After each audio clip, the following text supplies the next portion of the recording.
तो चलिए दोस्तों, जिस तरीके से हम लोग लगातार वीडियो बनाते जा रहे हैं, तो यहाँ पे भी हम क्लास 10 के विद्यार्थियों के लिए लेकर आ गए हैं जो क्वेश्चन हर बार इसी तरीके का क्वेश्चन आता है।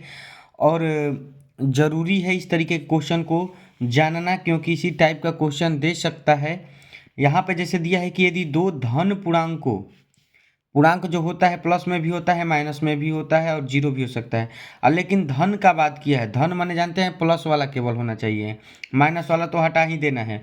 यदि दो को लेना है, यदि दो धन पूर्णांक पी तथा क्यू को, पी और क्यू दो को दे दिया है, पी और क्यू दो धन पूर्णांक है, और पी बराबर यहाँ पे दिया है 18a² बी के घात 4 दिया है, तथा क्यू का भी मान दिया यहाँ पे, जो पी और क्यू लिए थे, क्यू बराबर दिया है 20 a के पावर 3 b के पावर 2 के रूप में लिखा जा सकता है। और कि इतना जो ए पी का मान है और क्यू का मान के रूप में लिखा जा सकता है।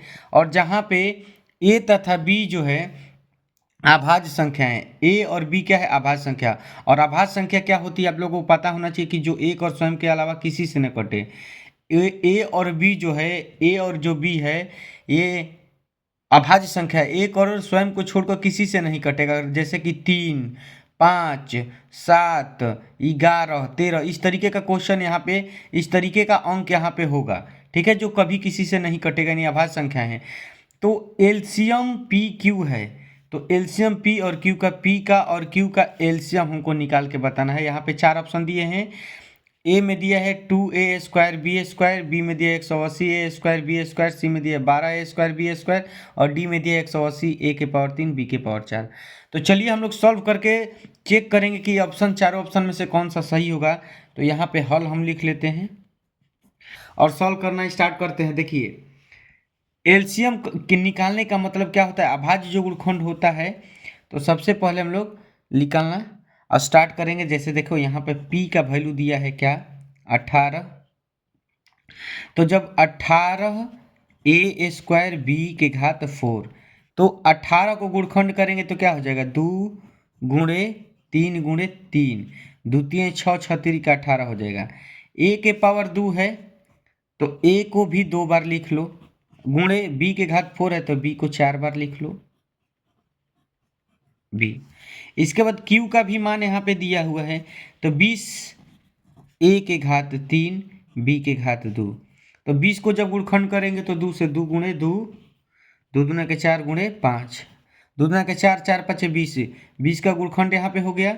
इसके बाद a के पावर 3 है तो a को भी 3 बार लिख लेते हैं, गुणे गुणे, और b के पावर 2 है तो b को भी 2 बार लिख लेते हैं। अब एलसीएम जो हमको निकालना है, एलसीएम किसका, पी क्यू का, इन दोनों का। तो आराम से एलसीएम क्या होता है, जो मिलता है एक दूसरे के साथ वो भी, और जो नहीं मिलता है वो भी हम लोग गुणा कर लेते हैं। देखिए यहाँ पे 1 2 है और इसमें भी 2 है तो 1 2 लिख लेते हैं। इसके बाद 2 और इसमें है, नहीं है, तो भी इस 2 को लिखेंगे, ठीक है। इसके बाद 3 को मिलाएंगे, 3 है इसमें कहीं पे, नहीं है, तो 3 को भी लिखेंगे। फिर एक 3 है, फिर कहीं इसमें नीचे है 3, नहीं है, तो इस 3 को भी लिखेंगे।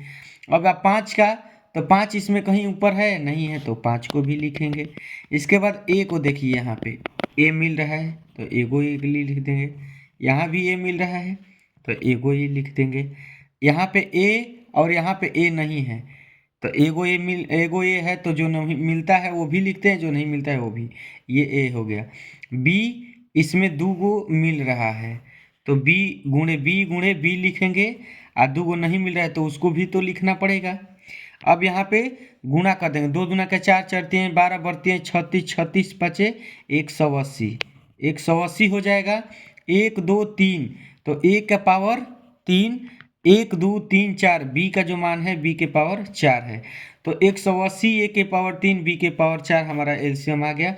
अब मिलाएंगे इस ऑप्शन में, कहाँ पे, 180 ए के पावर 3 बी के पावर 4 जो है ऑप्शन नंबर डी में है।